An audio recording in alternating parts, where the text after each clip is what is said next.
So the first 2-3 minutes will be missed anyway. So one quick request, if you haven't signed up for basically a program committee account on or reviewers account on EasyChair yet, I think you need to do that, because otherwise you cannot actually do the peer grading, right? Because this is the experiment that we're doing, that you will grade each other's homework. And some of the points that you get for the class are actually awarded based on how well you do the grading, right? So it's very much in your interest to do so, because otherwise the entire system just breaks down and we can't actually, hand out corrected homeworks on time. So please, please, please sign up and make sure you register. So Yuxiang and Ina probably already sent out several emails to that point. So please do. Okay.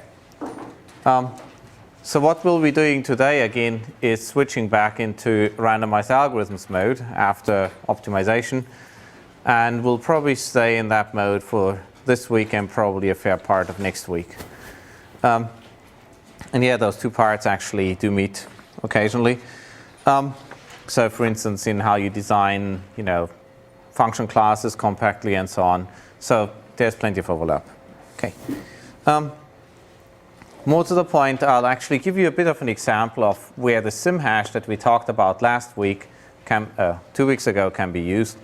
And we'll recap a little bit what the Minwise hash, what the properties are. We'll prove a few attributes of that. We'll look at connections to kernels. And then, time permitting, we'll cover a little bit of concentration inequalities. We'll do more of that next week, because we'll need a fair amount of concentration inequalities thereafter for the analysis of a number of these algorithms. Okay. And as said, always, if there are any questions, do ask. Okay. So, is the camera on? Is the camera on? Okay, good. So, let's start by just quickly recapping what we had. So, the LSH family a la Charikar was the following thing: similarity between two objects x and x prime was defined as the expectation over some hash functions of delta of hash of x prime. So in other words, whenever these two things hash into the same object, then it counts as a 1, otherwise it counts as a 0. And we saw that this can be used, for instance, for the design of quick estimators for inner products. So remember this construction, that's how we started with Gaussians and Williamson. And you can see if this is x, this is x prime, and this is w, then the probability that xw times x prime times w is greater than 0 is given by the size of the angle here. So if this is phi, it's given by pi minus phi over pi. Right. So we have that. That's one example of a hash. This is the Charikar Simhash. And then there is another one, and this is the Broder et al. Shingling hash, and it's also called the Minwise hash, which is basically given by, so basically one hash is sine of w dot x, and this is the random variable. And another hash might be the inverse of some permutation of the min of some permutation of an entire set. So it basically permutes the entire set, picks the first element and returns it. And this is what's called a Minwise hash.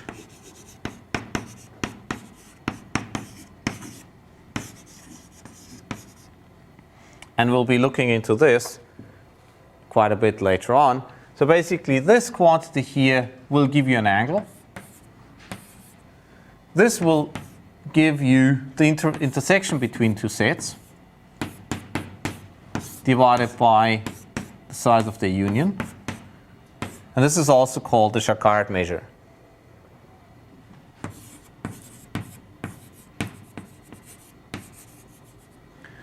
And then later on, not this week, possibly towards the end of next week, we'll also look at what happens if we drop this.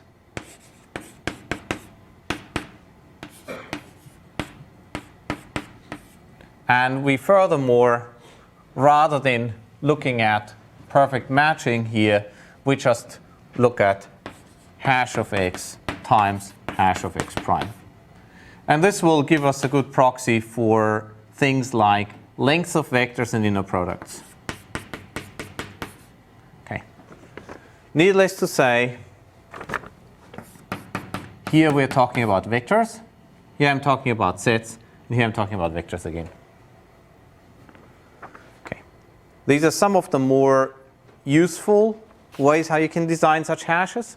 But there's a lot of others that you can engineer for very specific applications. So before I go on with this, let me briefly give you an overview of, well, one probably fairly non-standard application of this thing here to statistical inference. Who's done probabilistic graphical models before? Most of you. Awesome. So that basically means that pretty much everyone here in the room understands what it means when I draw a model of that form. We have some parameter, let's say theta y. I'm going to draw a y. And then I'm going to draw x. And I have some parameter psi. So this is clustering. Basically, this is some clustering indicator variable, and this is then the actual observation. So what I get is I basically have a product I going from 1 to n, p of xi, given really psi subscript yi times p of yi given theta. Okay, times, and then here I get p of theta times p of psi y product over y going from 1 to k. So this is a standard generative model for clustering, where I first go and say, well, okay, let me decide upon the cluster center y, and then once I've picked this, I, well, generate the data. Mixtures of Gaussians are such a case, where you basically have, you know, one Gaussian here, maybe another Gaussian there, a third Gaussian maybe this way, and maybe you draw 0.5 from that, and 0.1 from this, and 0.4 from that.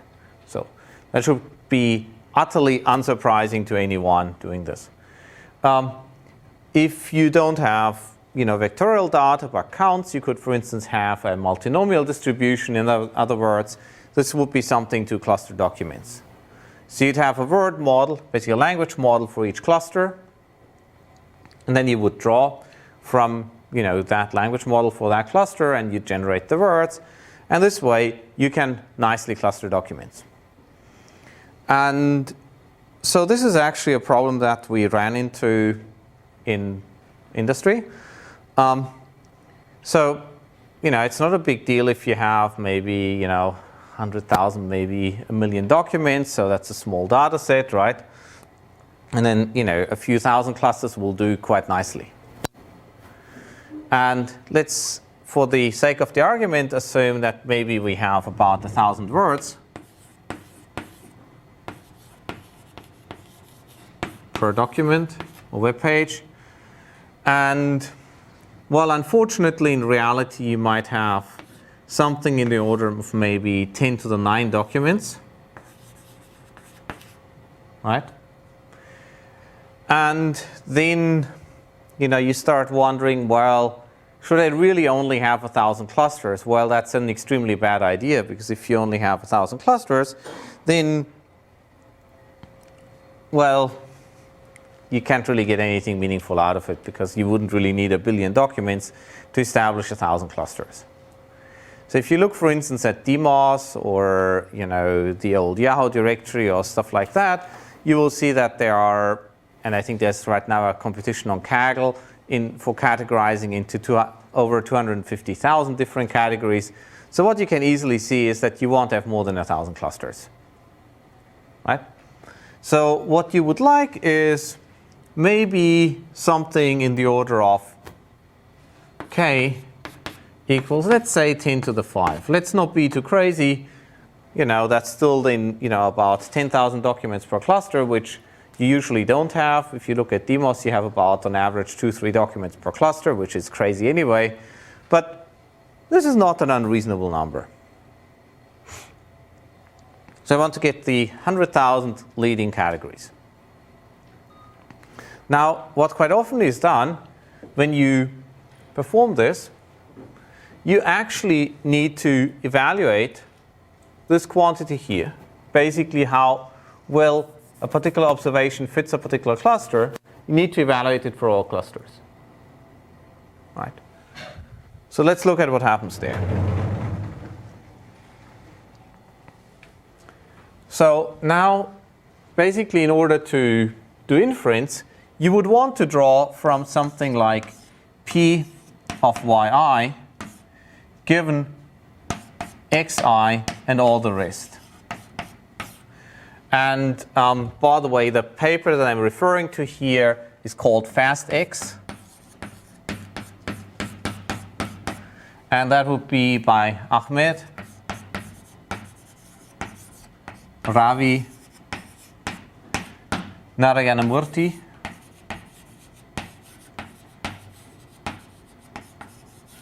and Smola, and that would be 2012 at NIPS.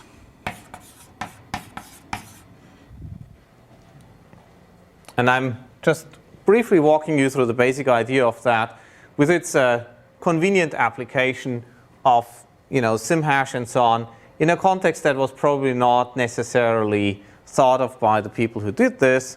And secondly, it's combining these techniques with tools from graphical models in a way that usually people in graphical models don't think of either. So, hint for you, find a problem in graphical models, use tools from theoretical computer science, and you probably have a paper. Because those two communities don't talk. So if you know both, you have an edge, quite a substantial one. So let's just look at what would happen if you did this in the naive way. So you need to evaluate basically P of xi given yi. And then if you collapse out the distribution here, so basically if you integrate this out, right, then you just have those counts. So this is fairly cheap. And so you basically have something like ny minus I, so this guy not counted, plus some smoother, n minus 1 plus sum over all the alphas. So you can make this entire thing non-parametric. You get the Dirichlet process, yada, yada, yada. But basically what kills you is this term here. So you get something in the form of 10 to the 5 times 10 to the 3 operations. And since the document is sparse, well, you're about a factor of 10 slower than dense linear algebra. So, here we have 10 to the 8 floating point operations. So this is almost as expensive as one dense gigaflop.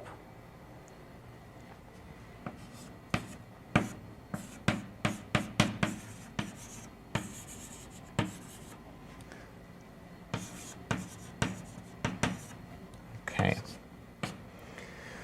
So if you think about that, so your processor can do per core something the order of between 10 and 100 gigaflops. I mean, if you have a GPU, you can push it up to a teraflop, but tens of gigaflops is a safe number of what you can do unless you are a very, very, very good programmer. And here's the problem. It means on your high-end processor, you can process something between 10 and maybe 100 documents per second for each sampler. Now, since you need to do several passes through a sampler, possibly maybe 100, combining all of this gets you to about 1 document per second per CPU, which is utterly fatal. So think of this. We have maybe 10 to the 9 documents. We might have a small cluster of 1,000 machines, and it would take us 10 to the 6 seconds to process this. So this is a complete non-starter. And the reason why this is so outrageously bad is because the sampler has this poor sampler. If, my object's over here, I know that this is absolutely not a good idea as a cluster center. I know it's going to be either this or maybe that one here. But basically, we are wasting a lot of time by computing things exactly in places where it's absolutely worthless, right? So therefore, the idea to use essentially fast approximate techniques for computing distances to quickly eliminate all the points that are really far away, or all the cluster centers that are really far away, and then just run things on the rest. This is, by the way, not a new idea. So there are, for instance, fast inverted indices and lookup techniques for other types of clustering, like k-means, where you basically perform a lookup of the cluster center against the collection of documents. So this is a paper that I think just got into VLDB, and you wouldn't be very surprised to know one of the co-authors. It's Broder. And I don't recall the title. It's upcoming. It's for 2014 VLDB. And yeah, it's also not very surprising that we looked at these problems. I mean, yeah, he's my manager at Google. Okay, so no big surprise here. So, so this is a non-starter. So then, well, the obvious insight is to look at what P of x given y looks like. And actually, this has, in the context of exponential families, a very nice form. Because it looks as follows. P of x given, we use psi here, okay, psi y is of the form e to the sufficient statistics of x in a product with psi y minus g of psi y. This g function here has a lot of really nice properties. It's a convex function. It normalizes things and gives us marginal polytopes and so on, and we'll probably revisit it later on in this course. But for the context of what I want to explain to you right now, it's just a constant. So if I give you theta, you can work out that number. Okay. And computing this costs us order number of non-zeros. Okay. So how can I reduce this and not lose too much? Well, it's actually very easy, right? We go and compute the norm of phi of x. We compute the norm of psi y. And we take the cosine between phi of x and psi y. And then here we still have, minus g of psi y. Okay. Now, if you look at this, you realize you can do this as a pre-processing step, and after that, it's order 1. So I'm ignoring all the pre-processing, it's so cheap anyway. This guy here, I basically only need to recompute that if psi y changes substantially. So basically, whenever I really resample the psi's, okay, I need to do it. Otherwise, it's also order 1. So I'm not so careful about amortized terms, but you can work it through. Now, this term here is going to be basically, for a cheap proxy, it's essentially also going to be order 1. I mean, I'll get into this in a bit more detail in a moment. This is also order 1. So basically what we've done is we've just made the algorithm about 1,000 times faster by, well, being smart about approximating this quantity here. So you'd wonder, well, this is a good idea, right? Because, well, it looks like we got something for nothing. After all, this is not quite so exact anymore, so, this clearly can't be it. So there are two ways then to deal with this. One is to use what's called Metropolis Hastings, and the other is what's called a rejection sampler. Who knows what a rejection sampler is? Nice, so I don't really need to explain it. Metropolis Hastings? Okay, about half the audience. Okay. So let me just quickly illustrate what the challenge is if you want to use a rejection sampler. So let's say I have some nasty probability distribution, whatever, and I would like to draw from that. Then I can go and find a nice probability distribution, like so. And of course, if I draw from that nice distribution, which I'm going to call Q, and the true one I'm going to call P, then, well, that doesn't work because I'm going to underestimate it here and overestimate it there.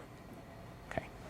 So what I therefore need to make sure is that there exists a constant C such that C times Q is greater or equal than P for all values. And then I go and draw from Q, and I accept with the ratio, so this is the majorization that happens, and I accept with that ratio between here and there. So I basically reject with everything that falls into the probability mass above here, and I accept down here. The problem with this approach is twofold. First of all, I actually need to compute C, which may not be quite so trivial. The second thing is, what is the acceptance probability of such a proposal? Well, sorry, what's the probability that I will actually generate something and accepting this if I draw from Q and then want to accept with P? Any suggestion? Because the number is staring at you right from the whiteboard.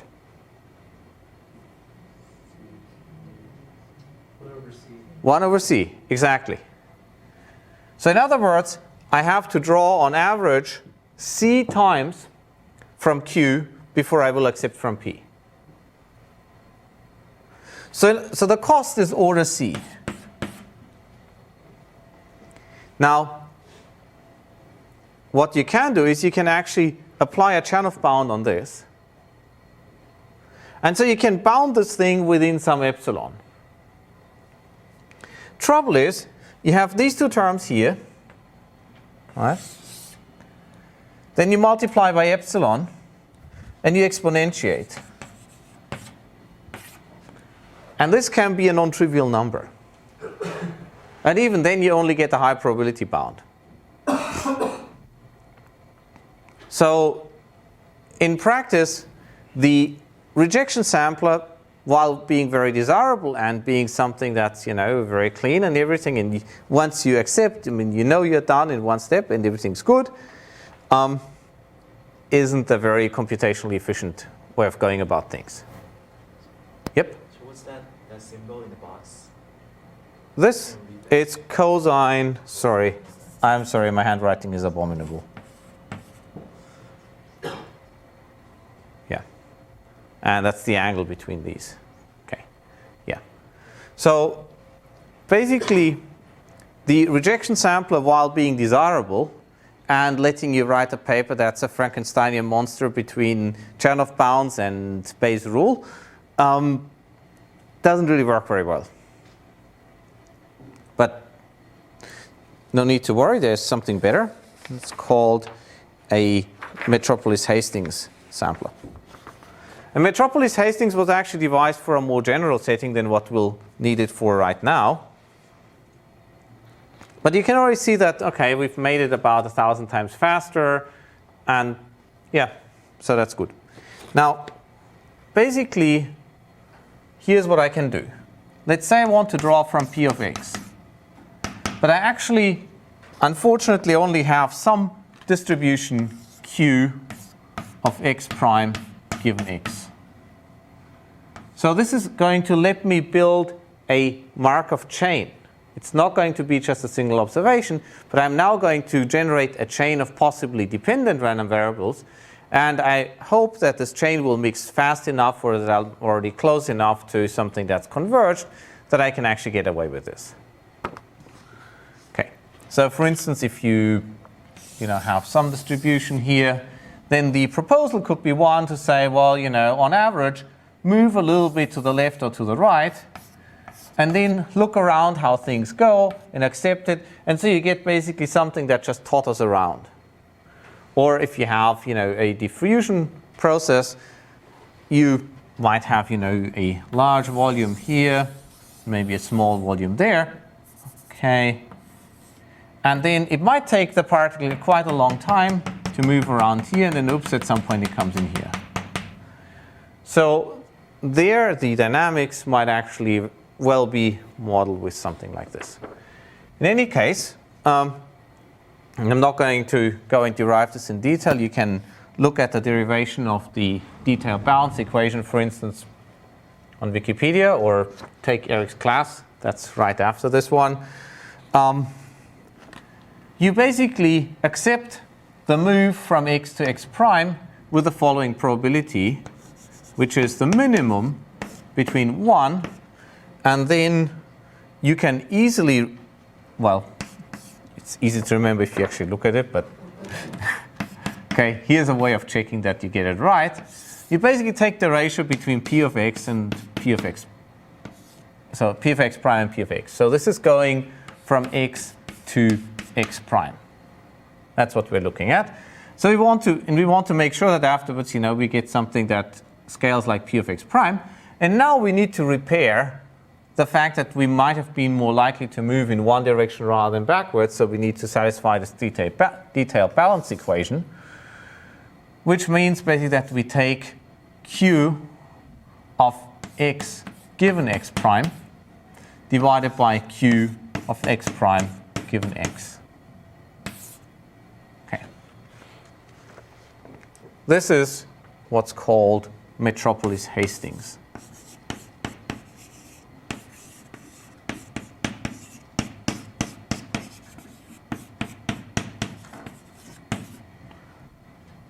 Okay, and you can read wonderful books about that. We're going to use the very bare bones version where this proposal distribution Q doesn't actually depend on the previous state. So that makes things even easier, because what we get is simply this.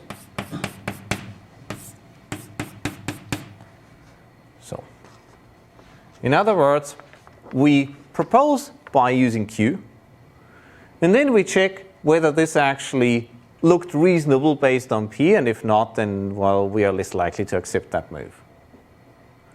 So here's the benefit of doing this, and this should have already been clear here as well. So you draw from that proposal distribution, and in order to decide whether you accept, you actually need to evaluate this exactly, right? But the good thing is that you only need to evaluate this expression here now for that one particular cluster. So out of your 100,000 clusters, you only go and evaluate it for that one cluster that you care about. In this context, you might have to do it a few times in a row, because you might go and draw from the proposal, you propose a new cluster ID, you then go and evaluate for this new cluster ID, you decide whether you accept, and then you take a few steps. Now, since this is part of a larger Gibbs sampling scheme, for instance, to do parameter inference, you can assume that you're close to convergence. So order 1 number of steps in that chain will do for good mixing in practice. Yep? Would you mind explaining again why you can get rid of the condition? Because I'm simply coming up with a very poor man's scheme for proposing the new cluster ID, right? So what I'm going to do is I'm going to use as Q of y given xi is going to be proportional to ny plus alpha y divided by minus I, of course, n minus 1 plus alpha bar. So this is the collapsed out term for the mixture model itself. If you had Bayesian non-parametrics, this would go to 0, and you'd have, a new cluster probability as well. So that's a minor detail. And then times e to the now inner product between, well, basically phi of xi times it's psi, yes, psi y times, and now cosine of basically hash of phi of x minus hash of psi y, 1 norm of this divided by number of dimensions that we pick. Let's say c times pi, and then minus d of psi y. So you can see that this is a crude estimate of how well this particular cluster fits that particular observation. As a matter of fact, there's only a finite number of such values, and what you could even do is you could even just look them up directly if you wanted to. You could just tabulate this, which may or may not be faster than computing exponentials. But the point is, based on this crude value, you then go and sample, and then only for the cluster that you've assigned it to, you check whether it really fits. And this way, you basically end up not sampling from all the other stupid clusters that you shouldn't be looking at anyway. So this gets rid of largely the dimensionality dependence of the sampler. It doesn't get rid of the number of clusters. There's something else you can do to get rid of the number of clusters, which we may or may not get into later on, but I don't have publications clearance yet. Yep? So when you're sampling from Q of y given xi, you're still enumerating over all possible y's, or? Yes, that's what I was explaining right now, that the algorithm is still fatal in the number of clusters, but it's not fatal anymore in the number of dimensions. So you get about a factor of 1,000 speed up in practice between 100 and 1,000, which is enough to make the algorithm tolerable, but it's not great yet because the number of clusters still ruins your life. There are some other ways how to efficiently then represent all the clusters, and this can help you accelerate the sampler yet more. But yeah, I don't have clearance for that yet. Yep. You can't just use something like R trees to cut down the clusters you have to look at? You're very much on the right track. It's not R trees, but you're on the right track. Along that line. Yes, you basically want to do fast lookup on the clusters. Yeah. Yes. And that helps you further. And there's some detail, and you can do some reasonably detailed analysis to get good guarantees on it. So it's, yeah. Yes. You're very much on the right track. Okay. Any questions about this so far? So, I mean, the reason why I went into this in a fair amount of detail is because basically I think there's quite some benefit to be had in marrying algorithms from machine learning with essentially clever data structures and algorithms from, theoretical computer science. And this is not happening as much as it should happen. And especially if you, for instance, have a sampling algorithm anyway, you're never going to expect to get the exact answer with probability 1. You will only get, a high probability, high quality answer, but almost never the correct answer with probability 1. So you might as well, pay a little bit more and, get considerable computational benefits on the way. Okay, good. So if that's all clear, let me get back to similarity hashing, embeddings, and then we'll look at basically LSH. Okay. So the first thing to remember is that basically, so remember that basically what we had is that any LSH family satisfies the triangle inequality. And the proof was actually strikingly simple if you do it this way, which is basically because, delta x, x2 prime is always less equal than delta x, x prime plus delta x prime, x2 prime. Okay? And so then the next result that Charikar had was to show that actually you can embed any such LSH family into a binary embed. You can use a binary embedding suffices. So what that means is that I can basically, because so far we didn't assume that hash of x was binary at all, it could take on any value. So I'm going to define some other hash function, h bar of x, to be sigma of h of x. And now this h is exactly the same as before. This one here takes on values of 0 and 1 with probability 1/2. Okay. And now I'm going to look at the expectation over delta of hash bar of x, hash bar of x prime. And I'm taking the expectation over h and sigma. Well, this is going to be 1/2 plus, right? Because with probability 1/2, regardless of whatever h of x assumes, well, these will match. Because they are, uniformly, 0 or 1 with equal probability. So therefore, with probability 1/2, they will match. Okay? And then the remainder, so this occurs with probability 1/2, namely that by default these two terms, h of x and h of x prime, might not match.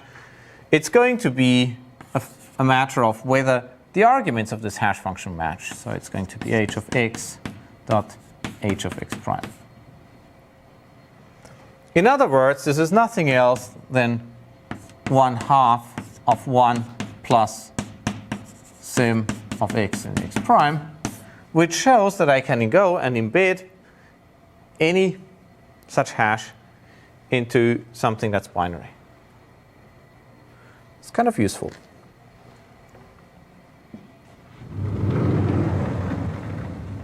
And what we did last time as well is we also used the fact that this is also a kernel to show that, basically any Simhash is a kernel, and we then also computed other distances than what's commonly used.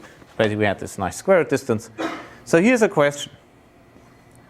If I have a kernel, like a Mercer kernel, by the way, who knows what the Mercer kernel is? Cool. As in kernel methods.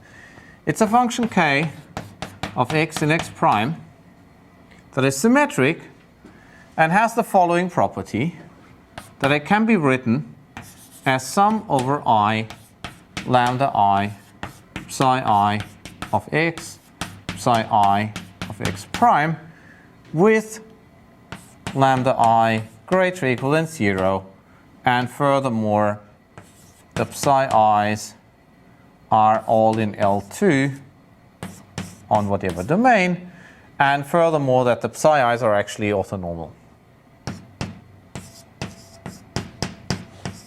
Psi j is delta ij. So basically, this acts like a gigantic matrix with non-negative eigenvalues. And one way of checking this is to check whether the double integral, the f of x, f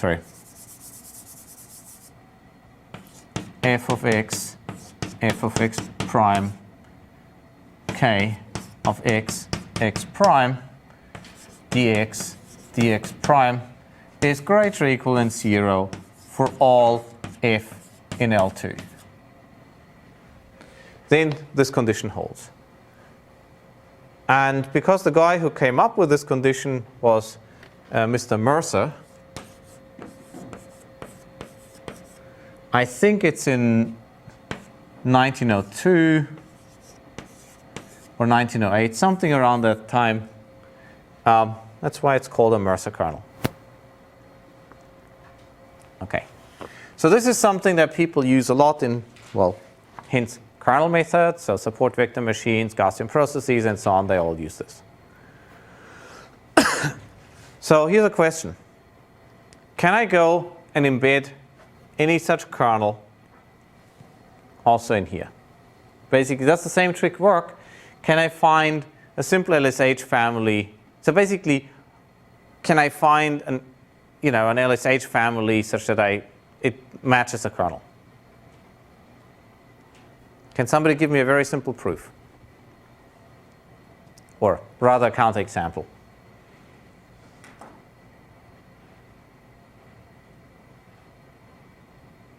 Okay.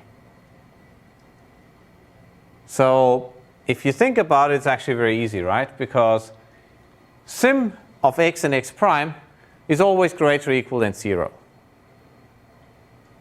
On the other hand, I can go and take, for instance, x is 1, x prime is minus 1, and k of x and x prime is x times x prime. So the kernel is negative, and sim of something negative doesn't exist.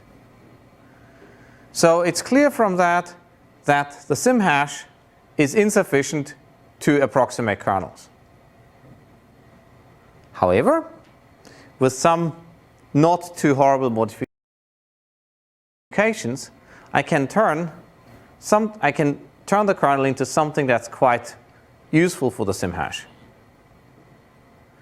And as a matter of fact, this is something that Rahimi and Recht did in random kitchen sinks in 2008.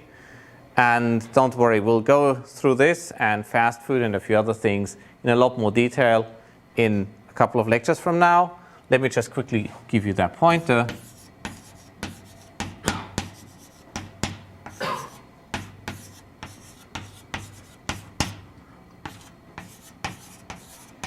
And they came up with a beautiful algorithm for approximating kernels, except that it was computationally not quite as effective as it should have been, and then there are actually ways how to fix this. Okay, good. So now, how do we deal with this? Well, the first thing you could do is you could start thinking about, well, maybe rather than ones and zeros, let's allow us to encode it in ones, zeros, and minus ones, and then we're done, right? And that's effectively what I'm going to do. I'm going to allow for negative values in the features. So the question is, do you guys want me to go through this in a lot of detail now, or do you want me to move on to other things? I mean, there's more than plenty of material. I need your feedback to know what you guys want. Let me quickly show you the basic idea. I basically need to go and be able to approximate products A times B. And let's for the moment assume that A and B are both less equal than 1. Then it's very easy to approximate this. So let's say here's A, here's B. And I basically just, take the first feature that corresponds to this guy here to emit either 0 or 1, and this here to emit either 0 or 2. And if I do so, then these will obviously not match unless both of them are zeros, and so you can deal with that. And so you first basically randomly draw from these basis functions here which one you want to pick, suitably normalized, and then you go and emit either 0 or 1 or 0 or 2, or rather conveniently you would go and multiply this with reasonable signs, and then you can basically make it work. So you have to be a little bit careful about the encoding, but this way, with a not too horrible modification, you can actually get a finite discrete value embedding for pretty much any kernel. And I might have to pay a multiplicative constant up here because this may not be properly normalizable. The condition that I could get easily without too much work was one where psi I, the infinity norm of this times lambda I, this had to be bounded for the sampler to work. Maybe somebody here can come up with a stronger bound, but this is a very simple embedding that you can use. Okay, and mind you, this is unpublished, this stuff, but this is just a simple exercise. And yeah, you need this bound such that you can normalize everything to be between 0 and 1, right? That's basically, and you need this to be bounded such that you can normalize it and generate the probability distribution, which will pick one coordinate at a time and then do whatever else you need afterwards.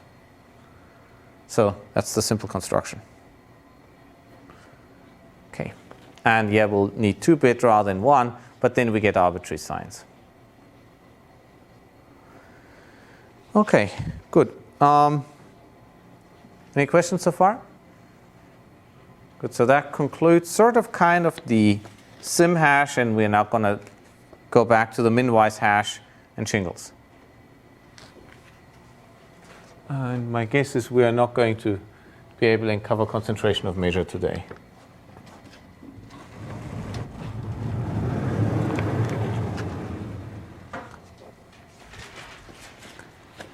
So remember, the trick was that basically min of pi of x to be min of pi of x prime, that the expectation over all the permutations here, that this was to compute x intersect x prime divided by x union x prime. So in practice, what you do actually is you don't just take the minimum here, but if you want to get a cheap fingerprint of a document, you take the k smallest terms and you compare these. Okay.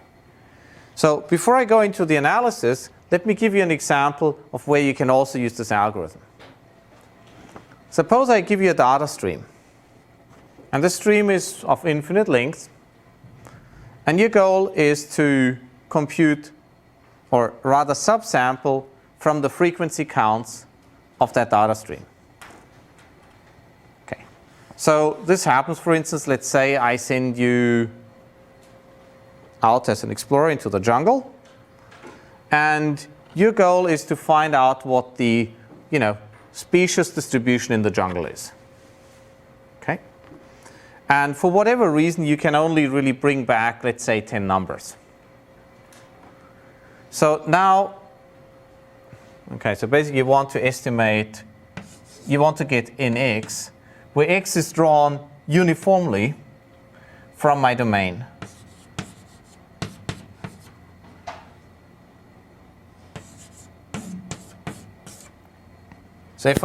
So if I just go and pick some elements in that stream at random, then I'll be much more likely to pick an element that is very frequent.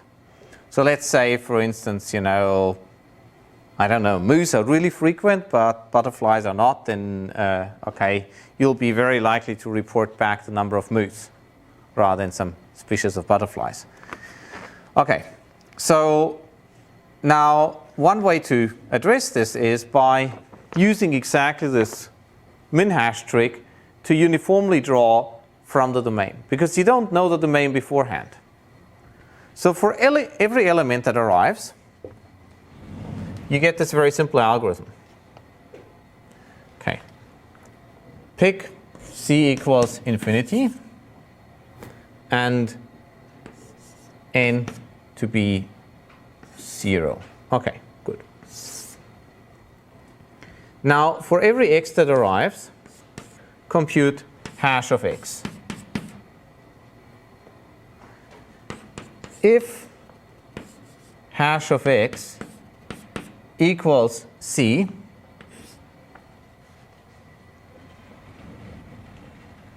then, well, actually, okay, let's do the following thing. If hash of x is less than c, then set c equals hash of x, and furthermore, set n equals 1. Okay, let's insert here. If hash of x equals c, then n plus plus. Okay, in other words, if my hash matches this constant here, then increment the counter. If the hash is less than my constant, my coefficient here, then reset the counter to, and basically, set the constant to be that hash. Okay. This sounds like a crazy algorithm, right? But what it does is it effectively uniformly draws from the entire set of distinct elements that I'm seeing, because I'm picking a random permutation. So by picking the min of the hash is effectively taking a random permutation and picking the first element in that list and storing its counts. And obviously, if you want to get more than one count, well, you'd basically take that array and you'd essentially reset the largest and put it further in front. So it's not very hard to do this. The other thing that you can see is immediately the first time that I will get an exact count of the number of occurrences of that particular item, right? Because the first time I see this counter will go down to hash of x, and then afterwards I'll just keep on counting. So this is very useful if you have a data stream. Let's say I give you a data stream of words, and you want to get some estimates about the diversity in that data stream. Then being able to estimate quickly the frequency of various elements is really crucial.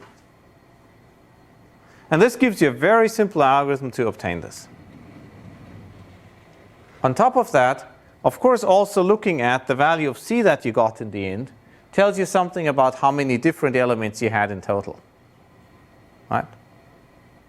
Because this is basically now the minimum over a uniform distribution of keys, and we'll actually talk about minima quite a lot more on Wednesday. But this is just, a quick. How is it better than taking 10 distinct numbers and keep on incrementing over this? You could do this. You could pick 10 distinct numbers. But when are you going to decide on those numbers? So let's say, okay, let's just for the sake of the argument say I pick only one number, because I want to get only one counter, right? So then, I could just a priori pick a number like 42. Or like whichever 10 I see first, I just pick them. Okay. So first of all, let's just explain why picking 42 is a really bad idea. 42 is a bad idea because I don't know whether hash of x will ever match 42. Okay, so basically otherwise I've just wasted counter capacity. Now let's say we pick the first 10, or let's say we pick the first one. Then, well, which key is most likely to occur first? Well, the most frequent one. So in other words, I will get a biased selection in terms of which keys I get. As a matter of fact, the probability will be exactly P of x. Right? So this would not be an effective way of finding out what those counts are. I mean, this would be an effective way of maybe finding expected values and stuff like this. But that's exactly the challenge that you need to overcome. And this algorithm is so ridiculously simple. So I learned that at some point in a tutorial by Muthu Krishnan. I don't know whether this is actually just common knowledge or whether it's published somewhere in a separate paper. But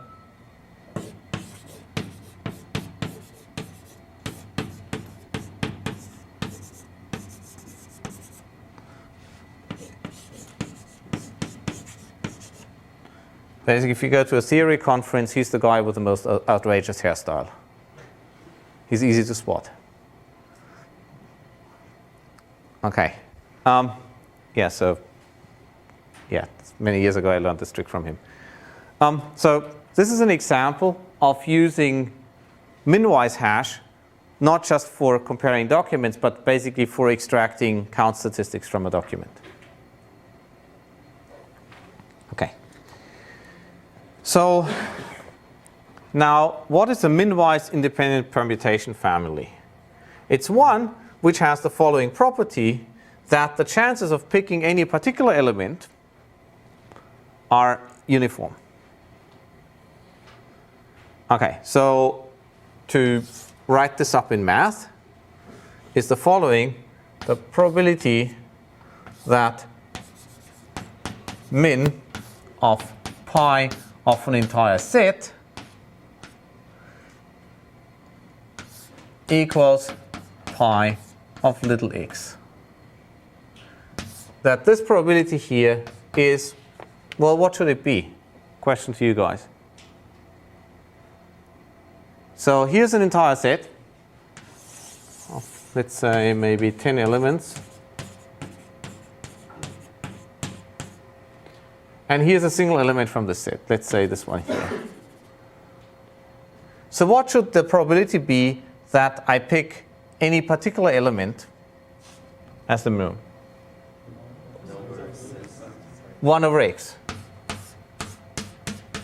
Right? Because there are that many different elements in the set, picking out any particular one should be uniform. Okay. So this is basically what we exploited for this. Okay. Now, the really surprising result, because so basically Broder and Mitzenmacher came up with the shingling idea, and then for a while people thought, okay, maybe there are other permutations that can give you the same result, or maybe there are other such similarities. And the surprising result is that they're all equivalent. And I'm going to walk you through the proof, and that'll pretty much cover until the end of this class today. So I hope we'll get through all of this. So basically,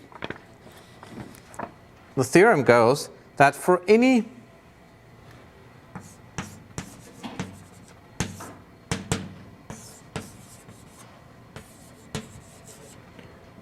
f that maps from the power set on that domain into some set omega, so it's very general, and that furthermore is invertible, there exists a P of f. Okay, so with the property that x intersect x prime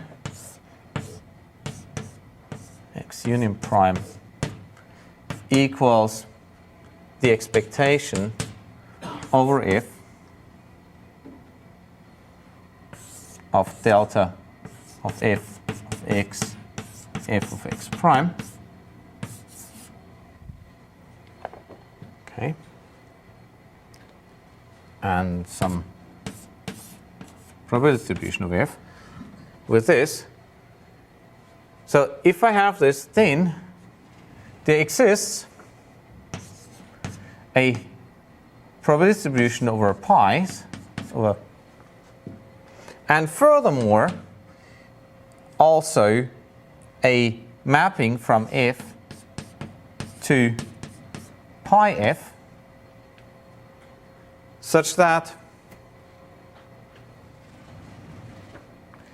delta of f of x, f of x prime equals delta min of pi f of x min of pi f of x prime. So in other words, in a way, of course, if I have this, then this immediately also works out. But it basically means permutations are kind of the universal thing to do if you want to compare this. So you could map from, let's say, images to the integers. So this is what f, for instance, would do. But even then, using permutations, you could accomplish the same goal by just permuting the objects.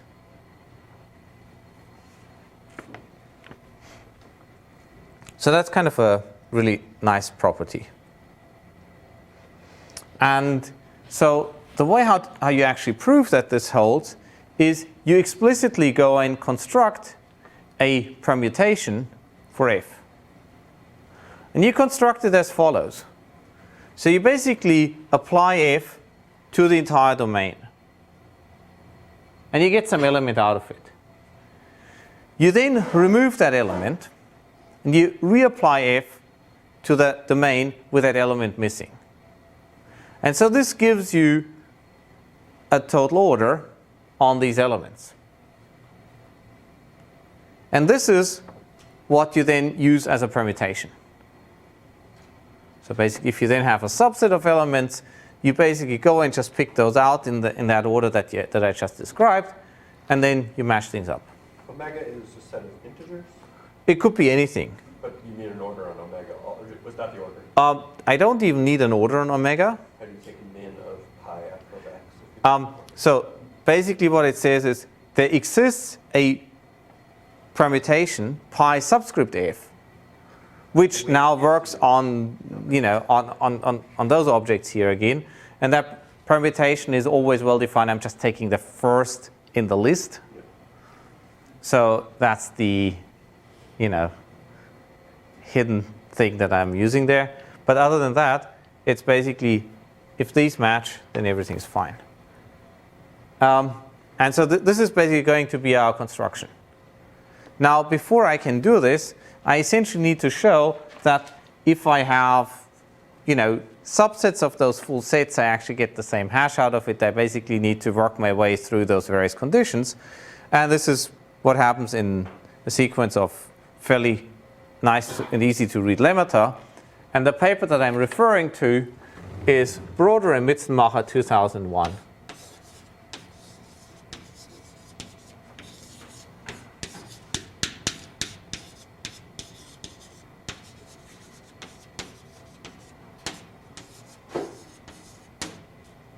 Okay, it's a journal paper. By the way, I guess you guys have the Mitzenmacher and Upfall book, right? Who doesn't have this book yet? Probability and Computing. It's a great book, really worthwhile reading. It's very nicely written in the way that it's easy to read and parse and has a lot of really nice things in it. Okay. And the other book, obviously, is the Raghavan-Motwani book. And effectively, a lot of what we're doing in this class is what's not in the Raghavan-Motwani book, because otherwise you could just go and read that book. Okay.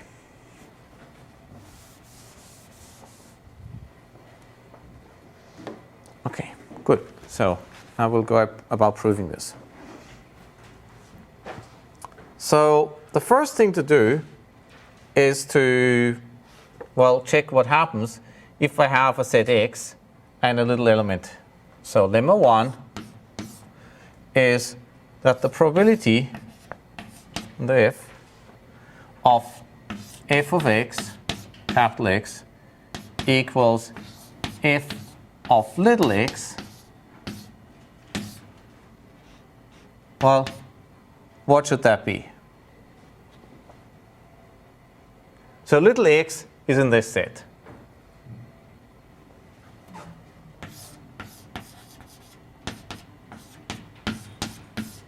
Okay.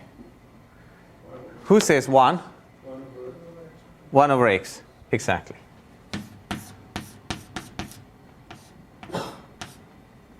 Exactly. And that's just by definition.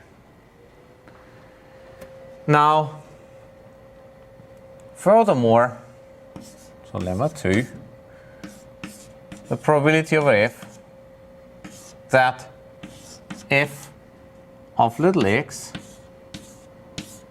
equals f of x prime. What is that? So, okay, so suppose little x and little x prime are the same. Then it's going to be 1, right? Because same argument, and this is a deterministic function. Okay, so they're the same. If they are distinct, what is the value then? 0, exactly. Because that's just by definition of the Jacquard distance. So it's delta x prime. So what this establishes is that this function f is invertible on its image. So that's basically what you're exploiting when you're peeling off one term after the other. Okay. Lemma 3. The probability that f of capital X is in the set f of basically xi for I equals 1 to capital X. What is that? So the probability that f of the entire set is in one of these terms. It has to be 1, exactly. And the way how you prove it is by basically checking what the probability is that f of x equals f of xi for any of these xi's. But for that we can use lemma 1, right? And that's exactly 1 over size of x. Now I sum over I going from 1 up to capital X, size of that, so I get x over x is 1. Done. Okay. Now lemma 4.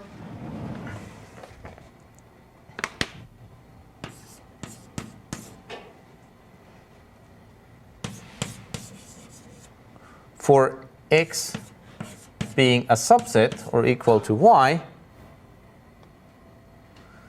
we have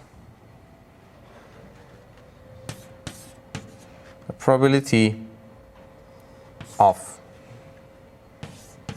f of x equals f of y is just x over y. And furthermore, if f of y is in the set of f of xi, then f of y is f of x. Okay. The first part of that proof is trivial, right? That's just the definition. The second part, we'll have to do a bit more work.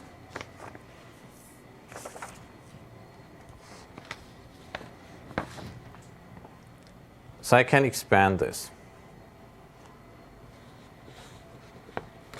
Basically, the probability that f of x equals f of y, given that, well, the subset condition is the sum over I going from 1 up to, well, basically, since we know that this is all to basically size of x, so I have that basically this is equal to the probability of f of x being equal to f of xi, given that f of y is also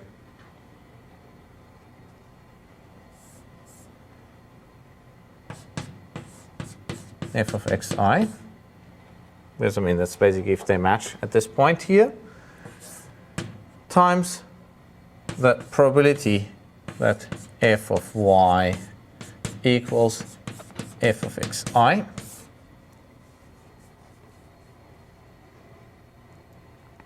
And now the thing is that, well, this thing here is exactly, 1 over the size of it, y. And, well, this thing here is 1 by the subset property. So that's what gives us this.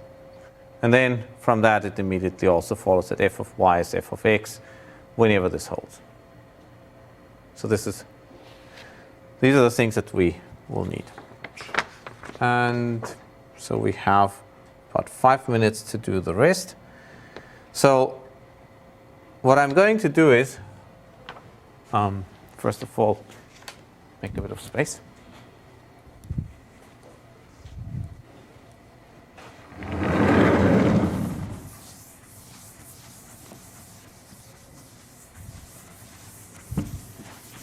I'm now going to use this peeling off construction.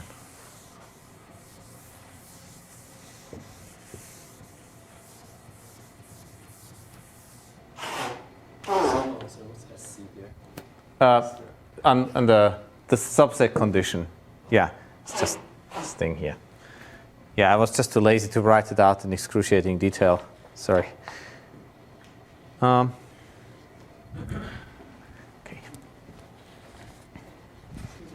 Yep. May I ask you why is 1 the product of this product? Why? Well, because you're assuming that f of y is f of xi, right? And under this condition, since we, this x is a subset of y, and since it acts on these terms, it must match. That's what you do. So what I'm going to do is I'm going to define x1 to be the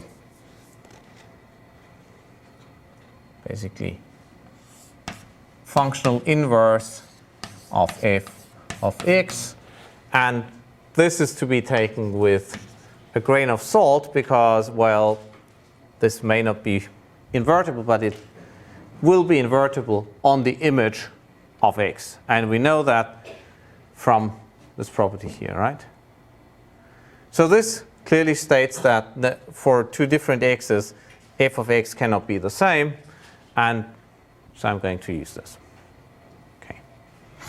So, and then I'm going to define xi to be, and I'm just going to drop those quotes, f inverse applied to f of x without x1 going up to xi minus 1.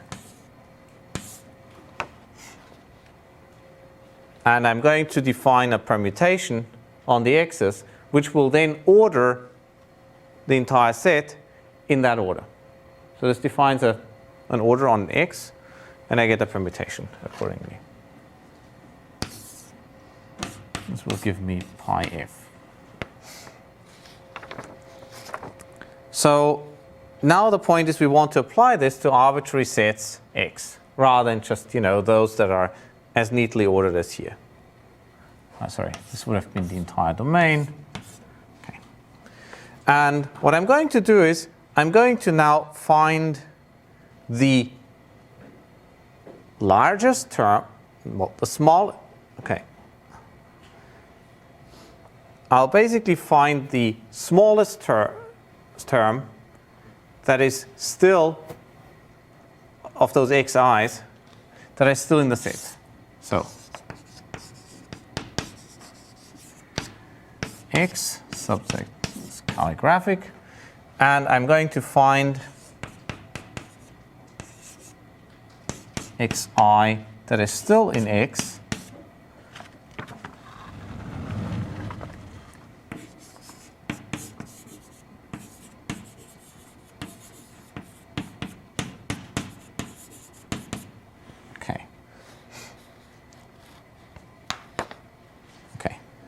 So basically, what I now need to show is that if, to show that hash of capital X, that f inverse is xi, right? Because if that holds, then we're done. Because this is basically now our permutation. I've then just shown that everything is okay. But by construction, if I now take a set that is a superset of this, which just fills in all the gaps, right? So basically, so take y to be defined as x, well, so calligraphic x without x1 through xi minus 1.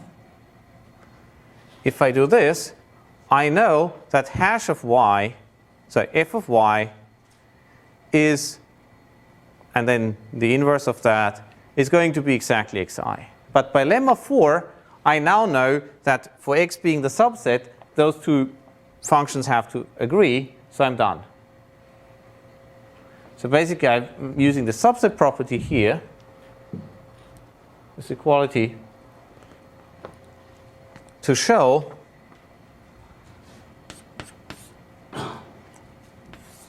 f of x is f of y by lemma 4. And this is all that I need to show that now applying permutations to the subsets, and I'm applying permutations to that long set will give me the same answer. And so therefore I've constructed a permutation, and so this is a constructive proof for converting any function into permutation. Okay. So the reason why I went through this in a bit more detail is because I figured it's such a surprising result that it might be enjoyable to see the proof. Okay, I guess taste is relative and subjective. We will on Wednesday talk about tail bounds and how to use them in a lot more detail. I'm going to wait outside in case you have questions. That's basically my office hour. Yep. So, but this says just that permutation is sufficient, just an expectation. It doesn't mention the values, right? Well, you can. It basically actually also has to hold pointwise. You can go through the proof in a bit more detail with a bit more care, and then it basically goes pointwise. I mean, already here it only could fail on sets of measure 0, but you can argue it all the way through per element. But that basically means for every function you can find a permutation and you're done.